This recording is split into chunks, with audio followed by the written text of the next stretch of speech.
네, 할렐루야. 네, 오늘 또 주의 전에 나온 여러분들에게 하나님께서 예비하신 은혜와 복으로 만족함을 주시는 이 말씀의 자리가 될 수 있기를 주님의 이름으로 축원합니다. 지난주에 우리는 이 팔복의 다섯 번째 말씀이었던 이 긍휼히 여기는 자가 복이 있다. 긍휼히 여기는 자가 복이 있다라는 말씀을 나눈 적이 있습니다. 이 긍휼이란 이 사전적 의미를 보니까 남을 불쌍히 여기는 마음. 그런데 헬라어 원어는 남을 불쌍히 여기는 마음이 머물러 있는 것이 아니라 불쌍히 여기는 마음이 행동으로 옮겨진 상태, 이것이 긍휼이다, 이렇게 말씀하고 있습니다. 그러니까 긍휼은 불쌍한 사람에게 내 물질이 흘러가고 용서가 필요한 사람에게 내 긍휼이 흘러간 상태가 바로 긍휼입니다. 긍휼은 내 주머니가 덜어지는 것이고 내가 누릴 수 있는 것들이 줄어드는 것이 긍휼인데, 우리 주님은 이것이 복이 있다, 이렇게 말씀합니다. 여러분, 내 것이 줄어들고 그리고 용서할 수 없는 그 사람을 용서하는 그 긍휼을 베푸는 것 억울한 일인데, 왜 우리 주님은 아니다, 긍휼이 복이 있다, 이렇게 말씀하고 있는 것일까요? 그것은 긍휼히 여기는 자가 긍휼히 여김을 받을 것이며, 긍휼 가운데에는 하나님의 갚아주심이 있기 때문에 그래요. 성경에 보면 하나님은 하나님의 자녀에게 긍휼을 흘려보내면 그 사람이 갚는 것이 아니라 반드시 하나님께서 대신 갚아주시는 은혜를 베풀어 주십니다. 지난주에 살펴보았듯이 이 보아스가 모압에서 온 딱한 그 세댁 룻에게 보리쌀 한 대박을 긍휼로 흘려보냈습니다. 그러면 룻이 갚아야죠. 그런데 룻이 갚는 것이 아니라 하나님께서 보아스가 흘려보낸 보리쌀 한 대박에 무엇으로 갚아주느냐? 다윗의 할아버지 오벳으로 갚아주셨습니다. 솔로몬으로 갚아주셨고 마침내는 그리스도 예수가 나시니라. 그의 가문에 예수 그리스도가 오시는 영광스러운 갚아주심이 있었다는 사실입니다. 여러분, 왜 하나님께서 긍휼을 흘려보내면 그 사람이 아니라 하나님께서 갚아주시느냐? 그것은 이유가 있어요. 잠언 말씀해 보니까 가난한 자를 불쌍히 여기는 것은 하나님이 구워가는 것이니, 긍휼을 흘려보내는 것은 하나님이 내게 빚을 지는 것이다, 하나님이 빌려간 것이다, 그렇게 말씀하고 있습니다. 그렇기에 긍휼을 흘려보내면 그 사람이 갚는 것이 아니라 하나님이 빚을 졌기 때문에 하나님께서 더 좋은 것, 더 넉넉한 것으로 갚아주시는 은혜가 있는 줄로 믿습니다. 지혜로운 성도는 이것을 잘 아는 성도예요. 긍휼은 하나님이 구워가는 것이고 하나님이 내가 상상도 못했던 넉넉함으로 갚아주신다는 것을 아는 성도가 바로 지혜로운 성도입니다. 여러분, 때가 어떤지 못 어떤지 긍휼의 기회가 있을 때에 긍휼을 흘려보내고 하나님의 갚아주심을 경험하는 믿음의 성도들이 될 수 있기를 주님의 이름으로 축원합니다. 이런 의미에서 옆에 분 바라보면서 그렇게 인사했으면 좋겠습니다. 당신은 긍휼이 있는 사람입니다. 그렇게 한번 인사해볼까요? 자, 시작. 우리 권사님은, 집사님은 긍휼이 있는 사람입니다. 긍휼이 있는 사람입니다. 할렐루야. 네, 여러분, 기회가 있을 때에 반드시 긍휼을 흘려보내십시오. 소자에게 물 한 그릇 흘려보냈을 뿐인데 천국에서 상급이 이렇게 있다 말씀하십니다. 긍휼을 흘려보내는 우리 모든 믿음의 성도들이 될 수 있기를 주님의 이름으로 축원합니다. 오늘 말씀은 산상수훈의 여섯 번째 말씀. 여섯 번째, 어떤 사람이 복이 있냐? 우리 예수님께서 뭐라고 하시는지 5장 8절에 있는 말씀 같이 한번 읽어보겠습니다. 5장 8절입니다. 자, 시작. 마음이 청결한 자는 복이 있나니 그들이 하나님을 볼 것이며. 아멘. 여섯 번째 말씀에서 우리 주님은 마음이 청결한 자가 복이 있다, 마음이 청결한 자가 복이 있다, 이렇게 말씀하고 있습니다. 마음이 청결하다는 한자적 의미를 보니까 청결, 맑을 청에 깨끗할 결자를 쓰고 있습니다. 마음이 맑고 깨끗한 것, 이것이 복이다, 이렇게 말씀하고 있습니다. 원어적 의미도 비슷한데 헬라어 카탈로스를 쓰고 있습니다. 이 카탈로스는 카타르시스, 우리가 잘 알고 있는 카타르시스와 같은 그 어원을 가지고 있는데, 카타르시스 어떤 의미가 있습니까? 네, 간접 경험을 통해서, 소설이나 영화 등의 간접 경험을 통해서 내 마음의 슬픔이 해소되고 마음이 깨끗해지는 일을 경험하는 것, 이것이 바로 카타르시스입니다. 원어적 의미도 마음이 정돈되고 다듬어진 상태, 이게 청결임을 알 수가 있습니다. 예수님은 마음이 청결한 사람이 복이 있다, 이렇게 말씀을 하는데, 혹시 옛날에는 마음이 맑고 청결하면 복이 있을지 모르지만 지금이 어느던데, 이거 너무 순진한 말씀입니다. 여러분, 지금은 맑고 깨끗하고 순해서는 이용당하기 딱 좋습니다. 마음이 청결해서는 자칫 잘못했다가 내가 가진 것도 빼앗길 수 있는 그런 시대입니다. 요즘은 마음이 맑고 깨끗한 것이 아니라 약삭 빠르고 영악하고 독한 것이 복입니다.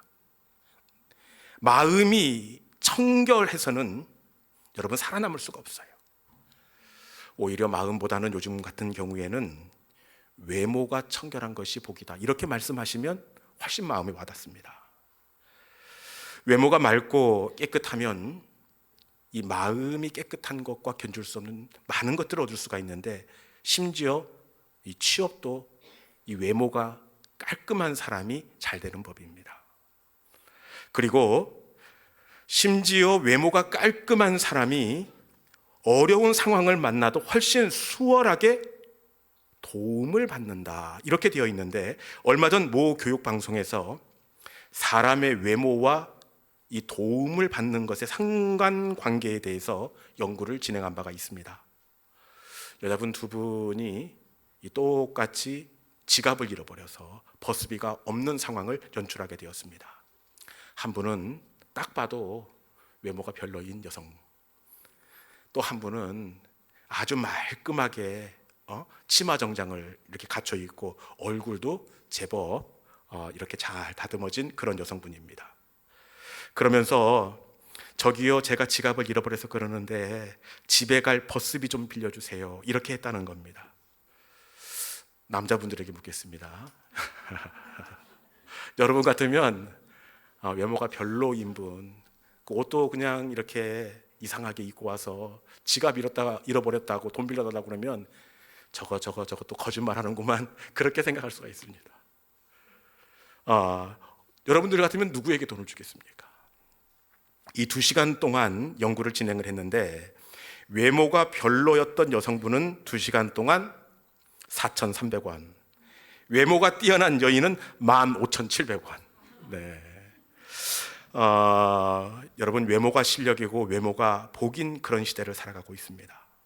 심지어 얼굴이 예쁘면 실수해도 용납이 되는 그런 시대를 요즘에 살고 있어요. 얼굴이 받쳐주지 않으면 용서가 안 되는 그런 시대예요. 네네. 그렇게 우리 예수님은 이 마음이 청결한 자가 복이라고 말씀하는 것이 아니라, 얼굴이 잘생긴 자가 복이 있다, 외모가 정결한 자가 복이 있다, 이렇게 말씀하셔야 요즘 시대에 꼭 맞는 복처럼 그렇게 생각이 되어집니다. 그럼에도 불구하고 우리 예수님은 뭐라고 말씀하시느냐? 아니다, 마음이 청결한 것이 복이 있다, 마음이 중요하다, 이렇게 말씀하고 있습니다. 왜 예수님께서 마음이 중요하다, 왜 마음을 이렇게 강조하고 있는 것일까요?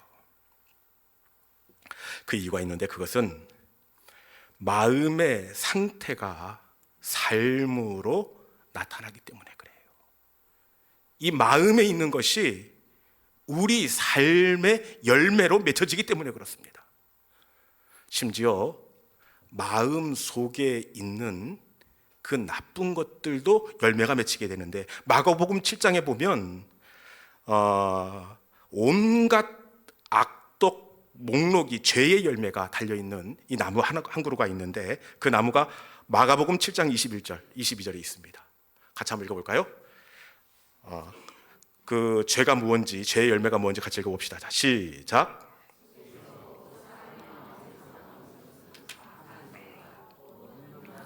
도둑질과 살인과 간음과 탐욕과 악독과 속임과 방탕과 질투와 비방과 교만과 우매함이니 죄의 열매가 쭉 열거되어 있습니다. 음란, 도둑질, 살인, 간음, 탐욕, 속임수, 질투, 비방, 교만. 우리가 한 번에 쭉 열거해 놓아서 무게감이 안 느껴지는데 사실 이거 한 가지 한 가지 떼어놓고 보면 어마어마한 죄입니다. 음란, 이것도 아무나 하는 거 아니에요. 이거 살이 떨어져서 어떻게 이런 걸 합니까? 이 보통 죄가 아닙니다. 이 엄청난 죄 어디서부터 시작하느냐? 도둑질, 남의 것 훔치는 것, 이것도 아무나 할 수 있는 것 아닙니다. 뿐만 아니라 살인, 닭 한 마리 목 비트는 것도 어려운 법인데 사람을 죽이는 것, 이거 정말 무섭고 끔찍한 일입니다. 그런데 이 엄청난 것의 출발이 어디에서부터 시작되느냐? 마가복음 7장 23절입니다. 같이 한번 읽어보겠습니다. 자, 시작. 이 모든 악한 것이 다 속에서 나와서 사람을 더럽게 하느니라. 아멘. 그 엄청난 것들이 어디서부터 출발하고 있습니까? 이 모든 악한 것들이 다 속에서 나와, 속마음으로부터 나와서 사람을 넘어지게 한다, 이렇게 되어 있습니다. 살인도 도둑질도 간음도 그 출발은 마음에서 나와 마음에 품고 있었던 생각이 결국에는 죄의 열매로 이렇게 깨어난 것임을 확인할 수가 있습니다. 여러분, 마음의 생각은 꼭 둥지에 낳은 알과 같아서 이 마음 속에 품고 있으면 반드시 깨어나게 되어 있습니다. 마음의 생각은 둥지에 낳은 알과 같아서 품고 있으면 반드시 깨어나게 되어 있습니다. 마태복음 5장에 보면 예수님께서 뭐라고 말씀하시느냐? 마음에 품고 있으면 반드시 깨어난다, 이 말씀을 어떻게 말씀하고 있느냐? 마태복음 5장 28절에 있는 말씀 같이 한번 읽어봅시다. 자, 시작. 나는 너희에게 이르노니 음욕을 품고 여자를 보는 자마다 마음에 이미 간음하였느니라. 아멘. 뭐라고 말씀합니까? 음욕을 품고 보는 자마다 이미 간음했다. 지금 간음했습니까? 안 했습니까? 하지 않았습니다. 음욕을 품고 바라봤을 뿐입니다. 그런데 예수님은 음욕을 품고 바라봤을 뿐인데 이미 간음했다. 헬라어 시제도 미래 완료형으로 되어 있습니다. 저지르지도 않았는데 이미 품었을 뿐인데 이미 간음을 했다. 완료형으로 그렇게 되어 있습니다. 그것은 둥지를 튼 음란한 생각이 알이 되어서 반드시 깨어나오기 때문에 간음했다. 완료형으로 그렇게 되어진 이유입니다. 여러분, 마음의 생각은 둥지에 있는 알과 같아서 품고 있으면 반드시 깨어나게 되어 있어요. 성경에 등장하는 모든 비극의 출발을 보면 그 출발은 항상 마음에 품고 있던 생각으로 시작되는 것을 확인할 수가 있는데, 이 창세기 첫 번째 일어난 비극부터 그렇게 되어 있습니다.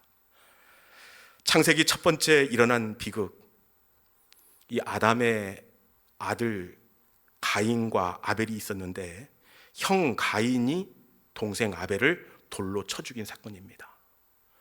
여러분, 이게 상상만 해도 너무 끔찍한 일, 엄청난 일입니다. 그런데 이 엄청난 비극이 어디서부터 기인했느냐? 창세기 4장 5절에 있는 말씀 읽어봅시다. 창세기 4장 5절. 자, 시작. 가인과 그의 재물은 받지 아니하신지라 가인이 몹시 분하여 안색이 변하니. 아멘. 어디서부터 시작하고 있습니까? 가인이 몹시 분하여 안색이 변하니. 이 말씀의 뉘앙스와 분위기로 봤을 때 가인은 이날 분노와 상처를 마음속의 둥지로 틀고 있음을 확인할 수가 있습니다. 몹시 분하여 안색이 변하니, 그리고 결국에는 둥지를 틀었던 분노가 마침내 깨어나 절대로 해서는 안 될 비극으로 벌어지고 말았던 겁니다. 사울 왕의 인생이 넘어진 것도 역시 마찬가지예요. 사울 왕, 이 사람 참 괜찮은 사람이에요. 겸손하고 착하고 부끄러움이 많고 이렇게 넘어질 사람이 아닌데, 사울 왕이 왜 넘어졌느냐? 그건 역시 마음의 시기와 질투가 둥지를 틀었기 때문입니다. 사무엘상 18장에 보면 그날 이후로 다윗을 사울이 주목하였더라. 그날 이후로 사울이 다윗을 주목하였더라. 그날은 다윗이 골리앗을 쓰러뜨리고 돌아온 날, 여인들이 다윗이 죽인 자는 만만이요 사울은 천천히로다, 그 이야기를 들었던 그날, 사울의 마음에 질투와 시기심이 둥지를 틀 때에 사울의 인생은 돌이킬 수 없는 나락으로 떨어지고 말았습니다. 여러분, 둥지를 튼 생각은 반드시 비극으로 깨어나게 되어 있어요. 지혜로운 성도는 나쁜 생각이 둥지를 틀지 못하게 하는 성도입니다. 생각을 안 하는 성도가 아니라 둥지를 틀지 못하게 하는 것입니다. 그런데 어떻게 생각이 둥지를 틀지 못하게 할 수 있을까요? 여러분, 그것은 이 둥지를 튼 악한 생각, 우울한 생각, 그리고 시기와 질투의 근원이 어디인지를 아는 성도는 이 악한 생각의 둥지를 거부하게 되어 있습니다. 제가 이렇게 말씀드리면, 아니 목사님, 시기와 질투가 근원 때문에 생겨난 것이지 그 근원이 어디 따로 있대요, 이렇게 말씀할 수 있습니다. 내 마음을 점령하고 자꾸만 짓누르는 그 우울증이 내 우울한 기질 때문에 지금 내가 이 어려움을 겪는 것이지 그 근원이 어디 따로 있냐고 이렇게 해줄 수가 있습니다. 그런데 여러분, 이 둥지를 틀게 하는 생각의 근원이 상황과 사건과 그 사람이 아니라 그 배후에 악한 영이 조종하고 있음을 우리는 알아야 하는 줄로 믿습니다. 가인과 아벨, 가인이 아벨을 죽인 사건, 우리는 단순히 가인이 열받아서 갑자기 욱하고 분노가 치밀해서 그 분노를 이렇게 둥지로 틀어놨기 때문에 동생을 쳐 죽였다, 이렇게 생각할 수 있는데, 그 배후에 분노의 생각을 건넸던 영적인 정체가 있습니다.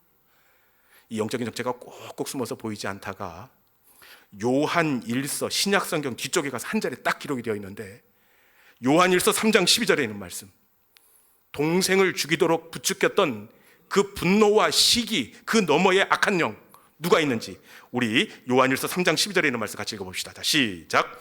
가인같이 하지 말라. 그는 악한 자에게 속하여 그 아우를 죽였으니 어떤 이유로 죽였느냐? 자기의 행위는 악하고 그의 아우의 행위는 의로움이라. 아멘. 여러분, 가인이 시기가 나고 질투가 난 이유가 어디에 있느냐? 말씀해 보니까 그가 악한 자에게 속하여, 악한 자에게 속하여.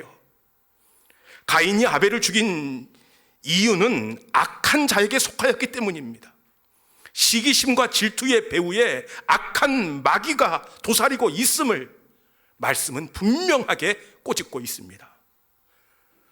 그러면 사울이 다윗을 죽이고 싶을 만큼 앞서 질투가 이렇게 막 일어나지 않았습니까? 사실 그 배후에도 단순히 다윗이 높아지는 것에 대한 질투가 아니라 그 배후에 그 생각을 집어 던지는 악한 영이 있음을 알 수가 있는데, 동일한 사건을 다루고 있는 사무엘상 18장 10절 보면 이렇게 되어 있습니다. 악령이 사울에게 힘있게 내림으로. 여러분, 요 앞에 사울이 다윗을 주목하여 보았더라, 그리고 다음 절에 악령이 사울에게 힘있게 내림으로 그렇게 되어 있습니다. 무슨 말씀입니까? 사울의 마음에 분노와 질투를 조장한 것, 단순히 다윗에 대한 시기와 질투가 아니라 그 뒤에 악령이 있음을 성경은 분명하게 밝혀놓고 있습니다. 우리가 잘 알듯이 여러분, 예수님을 팔아넘긴 그 가룟 유다의 그 생각을 집어넣은 그 생각 배후에도 누가 있습니까? 마귀가 있습니다. 요한복음 13장 2절에 있는 말씀 같이 한번 읽어봅시다. 요한복음 13장 2절입니다. 자, 시작. 마귀가 벌써 시몬의 아들 가룟 유다의 마음에 예수를 팔려는 생각을 넣었더라. 아멘. 그냥 우연히 생겨난 것이 아니라 누가 넣었다고요? 마귀가 벌써 넣었더라. 마귀가 넣었다, 이렇게 되어 있습니다. 여러분, 아주 중요한 말씀입니다. 그 배후에는 사건과 상황이 우울한 마음, 팔려는 생각, 시기 질투를 유발하는 것이 아니라 그 배후에 영적인 악한 영이 숨어 있다는 것을 말씀은 분명하게 우리에게 거듭 강조해서 말씀하고 있습니다. 여러분, 둥지는 상황과 사건이 주는 것이 아니라 은밀하게 숨어 있는 마귀가 주는 것입니다. 여러분들의 가슴에 둥지를 틀고 있는 그 생각이 무엇이 있습니까? 어떤 분은 감당하기 버거운 우울감일 수 있습니다. 그리고 어떤 분은 시기심과 질투심일 수 있고 나도 어쩌지 못하는 지나친 욕심일 수 있습니다.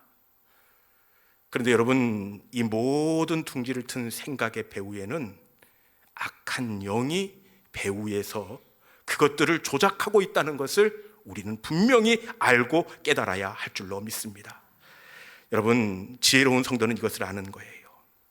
그래서 악한 생각과 우울감과 분노의 둥지 앞에서 그 생각들을 나사렛 예수 그리스도의 이름으로 떠나가기를 명령하는 성도가 믿음의 성도요, 지혜로운 성도입니다. 여러분, 이 상황 때문에 내가 우울해졌다, 착각입니다. 그놈이 나를 이렇게 분노하고 들끓게 했다, 그것은 현상입니다. 진짜는 그 너머에 그 악한 생각으로 나를 누르고 나를 자유하지 못하게 하려는 영적인 세력이 있다는 것을 기억하시고, 여러분, 그 둥지를 틀려고 했던 그 생각들, 우울감을 나사렛 예수 그리스도의 이름으로 과감하게 떨쳐내는 지혜로운 성도들이 될 수 있기를 주님의 이름으로 축원합니다. 여러분, 이제 말씀을 정리할 텐데, 마음이 청결하다는 것은 악한 생각이 둥지를 틀지 못하게 하는 것입니다. 악한 생각을 안 하는 것이 아니라 둥지를 틀지 못하게 하는 것입니다. 어떻게 악한 생각을 안 할 수가 있겠습니까? 끊임없이 스쳐가는 그 악한 생각, 우리도 어쩔 수 없습니다. 그렇지만 그 생각이 자리를 잡지 못하게는 할 수 있습니다. 여러분, 그 둥지의 배후에 악한 영이 있음을 직시하시고 예수 그리스도의 이름으로 우울감과 악한 생각을 거부하는 믿음의 성도들이 될 수 있기를 주님의 이름으로 축원합니다.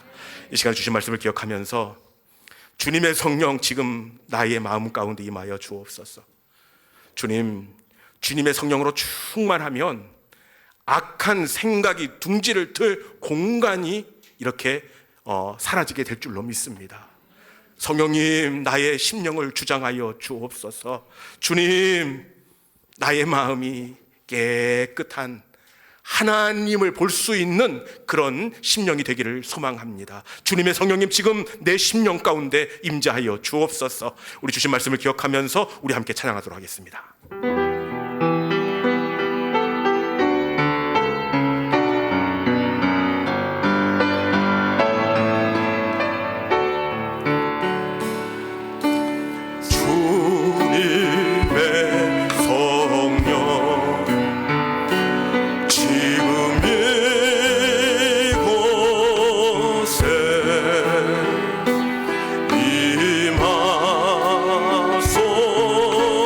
임하소서.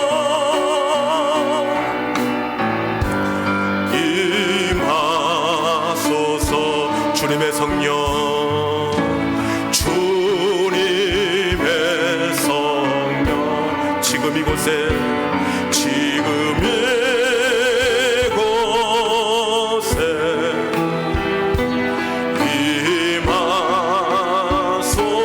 임하소서.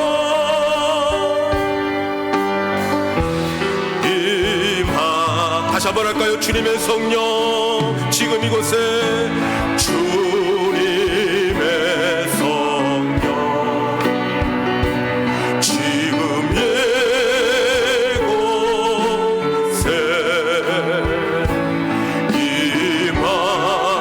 임하소서.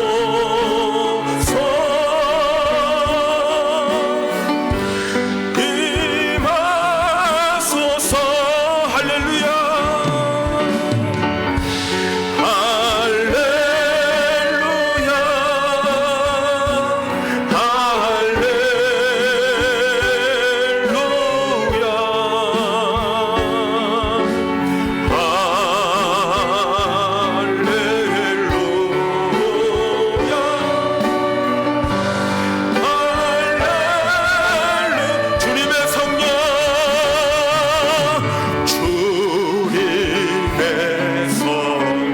주님 이곳에 임하여 주옵소서.